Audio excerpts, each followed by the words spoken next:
Am I the a-hole for not sharing money from my grandparents with my cousins?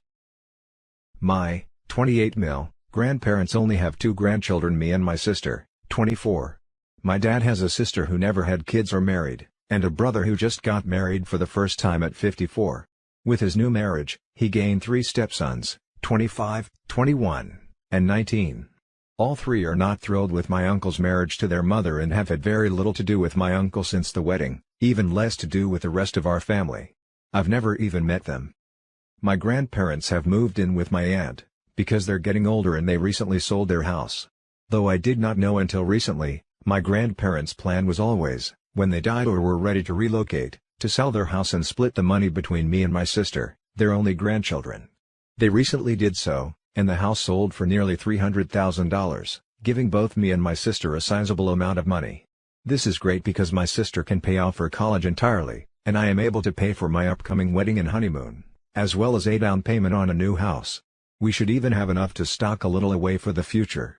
Needless to say, we were thrilled and immensely grateful. A few days ago, I got a call from my uncle's wife. She claims that her sons are a little hurt, that they were not going to get a share of the money, since they are now grandchildren as well. I thought this was kind of dumb, since I know for a fact that 2 of them have never even met my grandparents, and I'm really not sure about the third. But now they want to be considered grandchildren because they get money for it? They've never tried to be a part of the family before. I asked my grandparents and they said it's our money for my sister and I to share with them if we'd like, but basically there's a reason they were left out. Obviously even this large an amount of money is less when split 5 ways instead of 2, and we both really already had plans for the money, so we're leaning towards saying no. Am I the a-hole? Now for the top comments. So not the a-hole. I can't even imagine being the new aunt and calling you. What nerve. You and your sister should move forward with your plans and not think about this phone call. Yep, the new aunt calling me would 100% cement my idea in my head of not giving them money. It was a long shot that they would even be considered, but calling up and insisting? Yeah, F off with that. Not the a-hole. Not the a-hole. This is perfect for r/entitled people. The audacity and rudeness are astonishing. I doubt you're losing much if they never speak to you again. Well, I wouldn't be losing a thing since I've never spoken a word to them in the first place. You might even gain the joy of assuring they'd never speak to you. Keeping the money is a small price to pay for that kind of joy. Not the a-hole. They're not blood, they've made no effort to form a relationship, and it's your grandparents' money, therefore, if splitting it between you and your sister is what they want to do, then that's their decision. Not the a-hole. They are new adult step-grandchildren with no relationship to your grandparents. Don't give them a cent. Your uncle's wife is just greedy.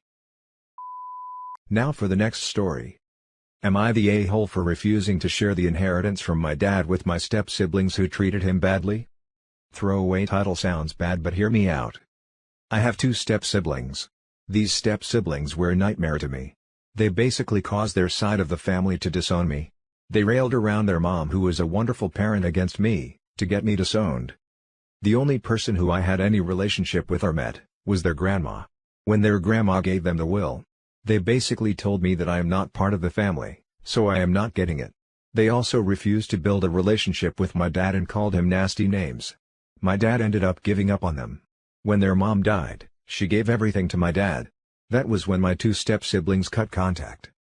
Right now, my father ended up passing. I received the entire will, which was basically $500,000, the 2 houses they owned, a boat, a beach house and 3 luxury cars. My step-siblings found out because they heard from a family member that their dad died. They demanded that I split the money up. They did not even ask for sentimental items that I would have given them. I refused, and told them that when they cut contact due to the will, Dad disowned them and that he took them off the will. These children were not adopted, and my dad was planning to adopt them, but he could not because of the way they talked to him and the way they behaved. So am I the a-hole for refusing to share the inheritance from my dad with my step-siblings who treated him badly? My step-siblings are complaining on the internet and blowing up my phone, yelling at how unfair I was. Now for the top comments. Not the a-hole. If your dad didn't see the need to include them in his will because of their lack of effort in forming relationships with you all, you shouldn't have to cater to them and give them a piece of the pie, because they feel like they're magically owed it. Don't give them a freaking penny. What a bunch of entitled a-holes. No, give them just a penny. Not the a-hole, and actually if you shared with them you would be the a-hole. Your stepmom let everything to dad knowing her children had been unreasonable with him. Your dad made a decision to cut them out of his will. So, any consideration of sharing with them would be against both dad and stepmom's wishes. Enjoy what you have received and be sure to share your gain wealth in a way that you see fit: charity, church, community. Now if you want a bit of justice for how they treated dad, make some donations in the name of your step-siblings. Point out to them their inheritance was in the form of donations to worthy causes, and that they were simply not worthy. Yeah, have to say this. While they are married and it is common for husbands and wives to get each other's assets upon death, step-families make things more complicated. A good lawyer would have explained how they could protect their individual heirs' inheritances, so that if one died before the other, they weren't cut out unless the couple wanted it that way. So, either your parents had a bad estate attorney or they wanted it this way. Not the a-hole. Your dad got to choose what he wanted done with his belongings. He chose you. End of discussion. Now for the next story. Am I the a-hole for wanting to abandon my dad and stepmom? My stepmom was in a car accident a few weeks ago. Though she is recovering quickly, she'll be almost blind and have trouble moving around. The doctors can't say how much she'll recover. I'm 18, female, in my last year of high school. And my dad told me he expects me to postpone going to college to take care of my stepmom. He stressed that I could say no, but that I'd be a selfish person. Now, me and my dad aren't close at all. I have been saving for a few years and I was planning on moving out as soon as possible. Mostly to get away from him. He isn't abusive, but we've still had a lot of issues. Throwing away my pain meds, sharing very personal info with the whole family, confiscating my laptop when I have online classes, taking my bedroom door off, just to name a few. I do get on well with my stepmom. So, I told my dad I'll help him research/visit places where she'd have a caretaker, can't remember what's that called, or I'd help him look into anyone who could help at home. But that I am leaving for college and moving out next school year. I feel the need to add, that this isn't a money thing. We have free healthcare and if he wanted someone to stay at our house to take care of her, he could absolutely afford to. He just wants me to do it instead. Since my stepmom probably never can live independently, I'm worried that if I agree now, I can't leave, because she'll still need help, and my dad wants me to do it. 1 year, 2, 5? I don't know. I kind of feel like an a-hole for not helping, but I don't want to live at home any longer than I have to. Am I the a-hole? Now for the top comments. Not the a-hole, leave and never look back. Do not continue to be abused by your father. I don't know if it's abuse. He never hit me or called me names. Throwing away my pain meds, sharing very personal info with the whole family, confiscating my laptop when I have online classes, taking my bedroom door off, just to name a few. You just listed abusive actions committed by your father. You most likely conditioned to believe otherwise, but I can assure you that this is not normal behavior. Abuse comes in a lot of different forms. Google, "but he never hit me," and you'll find a lot of examples. You're right that if you delay your life now, there will always be a reason for you not to leave, and the fact that he guilts you about it, is not okay. To be fair, you aren't the one who made a through sickness and in health vow, he did. So, he needs to make sure that he's providing the support she needs. You aren't equipped to do this and that would be unfair to your stepmom. Not the a-hole. She needs someone who is trained to provide the level of care necessary. I'll look it up, thanks. Not the a-hole. This is where the in sickness or in health part of marriage comes in. Your dad made those vows, not you. I think you are showing the appropriate amount of care, and you aren't planning on never seeing her again, or never checking in to ask how she is in the future, or saying you don't care if she rots in a care facility. But you have absolutely zero obligation to put your life on hold to care for her, especially since your dad could afford to have a professional come and assist him with her care without financial hardship. Now for the last story. Am I the a-hole for having a relationship with my biological grandparents against my bio parents' wishes? When my parents, 43 male 42 female, were in high school, they had me, 26 male. I was given up for adoption but ended up in foster care. I ended up graduating early and got emancipated.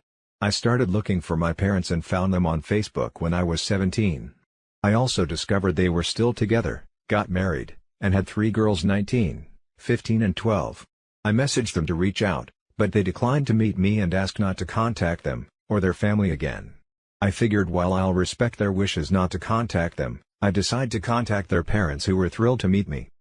Much to my parents' dismay, they welcomed me into the family with open arms. It turns out all of my grandparents were well off. My dad's parent, Grandpa and Grammy, came from old money and my mom's dad, Papa, owns an engineering firm where my father works. Papa's wife is Mama. Anyways, they took a quick liking to me, as Grandpa and Grammy always wanted a grandson. Papa was impressed I graduated early and was an engineering student, and Mama never got over me being put up for adoption. Grandpa offered to pay for my college, but I got my tuition paid for by the state. They thought that meant I got a scholarship, and decided to give me the money anyway. It should be noted that they basically took that out of the money for my sister's college money. Papa had me interning at his firm and started introducing me as his grandson. This caused some confusion as everyone knew that my mom was an only child, so I had a few people ask me what the deal was and I told them the truth. This pissed off my dad, so he tried to get Papa to fire me, but he failed. Anyways, the years pass, I meet family from both sides and they all accepted me. My parents kinda became the black sheep and rarely attend family events. I ended up getting my graduate degree at 22 and worked my way up in Papa's firm to where I am now working directly under him. When I was around 23, Grandpa and Grammy died. In their will they basically said if I officially changed my last name to theirs, I would get their house and some money, both of which were originally reserved for my dad. I accepted and changed my name, which by the way is a real pain in the butt. The rest was split equally between my dad and sisters. Needless to say, this pissed my dad off. But it wasn't like he could witch to his parents about it. My dad ended up quitting his job because he couldn't stand to be around me. Unfortunately, he couldn't find anything that paid nearly as much, so my family had some slight lifestyle changes. Am I the a-hole? I honestly feel like this is a movie script, because holy crap, what a tale. However, in the event this is real, not the a-hole at all. You made every choice you wanted to make, even if your bio parents disagreed. You have every right to reconnect with your family, despite the immediate bio family being against it. You made the come up of the century and got a hell of an inheritance. Had they been nicer or even more accepting of you, they could have been in for a good time. We all pay for the choices we make, this was their payment for rejecting you. Jumping on top comment to ask this. If you were 17 when you met them and they gave you up because they were too young, why did they have a 19-year-old daughter? I'm not trying to be mean, just when I saw that I was super confused. No matter what though, not the a-hole. Edit, thank you for correcting me. I didn't even think that those were his sister's current ages, but it makes so much more sense. Not the a-hole. Just because you are their biological child, doesn't mean that they have any right to tell you who you can have a relationship with in your biological family. It doesn't sound like you did this out of any ill will or malice, more of a wanting to know your biological relatives, which is understandable. I wonder if they knew money would go to you and that's the main reason they didn't want you to contact them. Either way, it sounds like you win big in the bio family department as far as everyone else goes. I'm sorry, bio parents are awful though. Not the a-hole. It's a shame that your parents didn't want a relationship with you, but their continual denial of you as part of their family makes them the a-hole. You had a genuine relationship with your grandparents, and if they want to leave you something in their will, that's totally their right. Maybe they wanted to provide for you what they knew your bio parents wouldn't in the future. How are your sisters doing? Do you have a relationship with them? I don't think you owe your parents anything, but if your sisters might be unable to afford college without money from the grandparents, it would be nice to share with them. If you didn't want the money to go through your bio parents, you could set up funds in their names. I've had secret brother-sister dates with the younger two since they were in elementary school. The older one hates me for some reason. I'm taking care of the younger two's college. And that's it for this video, guys. If you have thoughts to share, leave a comment below. Don't forget to hit like and subscribe if you like this content. Turn the notification on to get updated on my latest posts. I'll catch you in the next one. Good day, everyone.